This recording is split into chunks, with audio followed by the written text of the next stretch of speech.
بسم الله الرحمن الرحیم. یکی از سوالای بسیار مهم که شما را باید پوش کنه که بری ریسرچ کنی، بری تحقیق کنی و کتاب‌ها را مطالعه کنی، از علما سوالات کسته کنی. و یکی واقعا خداوند متعال برای چی مور پیدا کرده؟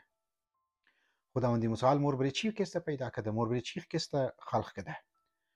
صبح و شب باید درباره این مسئله مو باید فکر کنی که هدف خلقت از مو، هدف زی مور پیدا کرده پروردگار علم یا در این دنیا رایی کرده که مو واقعا یعنی برای چی؟ از دیگه طرف وقتی که قرآن را ما مطالعه مونی و فرامین اهل بیت را که ما مطالعه مونی، مو میگرنی که پروردگار علم فرموده که در جای قرآن که افحسبتم انما خلقناکم عبثا و انکم الینا لا ترجعون. آیا تو خیال نی که خداوند متعال تو خلق کرده به طور یک عبث بیهوده فضول تو که خلق کرده؟ و آیا تو خیالی که تو طرف خدا نموری واپس؟ پس در مرحله اول که وقتی سوال رو شما مطرح مونی و دربارهش فکر مونی که مر برای خدا مر برای چی پیدا کرده، در مرحله دوم خدا فقط باز یک سوال در ذهن شما میندازد. ببین مو طریقه کار قرآن مو رو پوش مونه به طرف ازی که مو بری ریسرچ کنیم، مو بری تحقیق کنیم، مو بری یک سوال که در ذهن مو پیدا میشه خود ساتیسفای کنی و خود مطمئن کنی استکنی.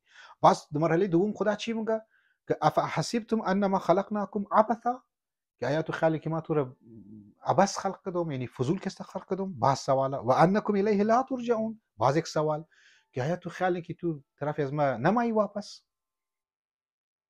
لذا در منیزی آیا دو ببخشید مطلب که استم و شمار که طرف شوی مو ذهن از مور فکر از مور مبره متوجه منه و ای که خدا اول سوال مطرح منه که واقعا انسان ها برای یک هدف که خلق شده، برای یک تارگت که خلق شده. الو تارگت یا او هدف چیست اور مو بعدا انشالله در ویدیوز بعدی که در خدمت شما میگم.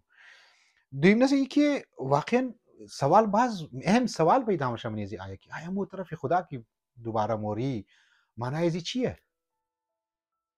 آیا گوشت پوست از مو که در منی قبر بوسیده میشه و از بین موره و کرما مخره فلان فلان ازی کبا، آیا مو دو دنیا کدمزی جسم خو یا پیدا دوباره مو بال میشی و خداوند مور حساب کتاب مونه؟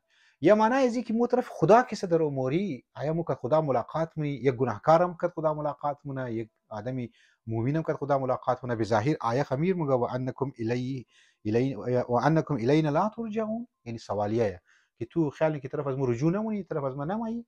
خب یک انسانی که گناهکار هسته او چطور طرف خدا رجوع مونه یا او که خدا چطور ملاقات مونه؟ اینا سوال است، سوالای دقیق فلسفی که ما شما باید طرف شی توجه بدی. والسلام علیکم و رحمت الله و برکاته.